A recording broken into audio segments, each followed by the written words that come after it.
তীব্র দাবদাহের কারণে দেশের সব স্কুল কলেজ মাদ্রাসা 7 দিনের ছুটি ঘোষণা করেছে শিক্ষা মন্ত্রণালয়। আগামীকাল রোববার 21 এপ্রিল থেকে 7 দিন বন্ধ রাখার সিদ্ধান্ত হয়েছে।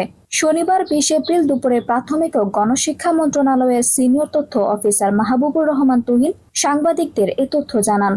তিনি বলেন, তীব্র গরমের কারণে 21 থেকে 27 এপ্রিল পর্যন্ত সব সরকারি প্রাথমিক বিদ্যালয়, শিশু কল্যাণ ট্রাস্টের বিদ্যালয়সমূহ ও উপানুষ্ঠানিক শিক্ষা ব্যুরোর লার্নিং সেন্টারগুলো বন্ধ থাকবে। অপরদিকে মাধ্যমিক ও উচ্চশিক্ষা অধিদপ্তর মাউসি এক প্রেস বিজ্ঞপ্তিতে জানায়, সারা দেশের উপর দিয়ে চলমান তাপদাহ ও আবহাওয়া দপ্তরের সতর্কতা জারির পরিপ্রেক্ষিতে মাউসি অধিদপ্তরের আওতাধীন সকল সরকারি ও বেসরকারি শিক্ষা প্রতিষ্ঠান পূর্ব নির্ধারিত ছুটি শেষে 21 তারিখে খোলার পরিবর্তে আগামী 28 তারিখে যথারীতি খুলবে। এর আগে সকালে সরকারি প্রাথমিক বিদ্যালয়ের অ্যাসেম্বলি বন্ধের নির্দেশনা দিয়ে একটি বিজ্ঞপ্তি প্রকাশ করে মন্ত্রণালয়। এতে বলা হয়, দেশ জুড়ে বহমান তাপদাহের উপর প্রাথমিক ও গণশিক্ষা মন্ত্রণালয় তীক্ষ্ণ নজর রাখছে। পরিস্থিতি বিবেচনায় দেশের সকল সরকারি প্রাথমিক বিদ্যালয়ের অ্যাসেম্বলি পরবর্তী নির্দেশনা দেওয়া না পর্যন্ত বন্ধ থাকবে।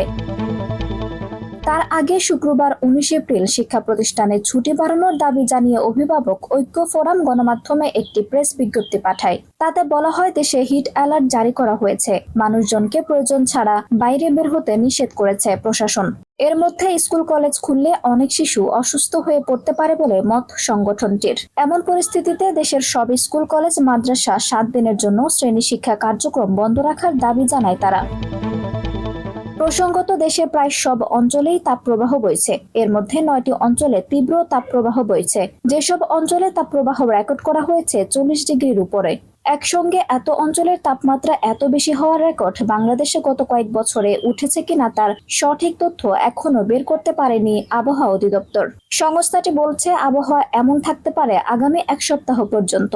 এমনকি তাপমাত্রা 42 ডিগ্রি ছাড়াতে পারে বলেও শঙ্কা প্রকাশ করেছে তারা। এদিকে দেশ জুড়ে জারি হওয়া হিট অ্যালার্টও আগের মতোই বলবৎ আছে।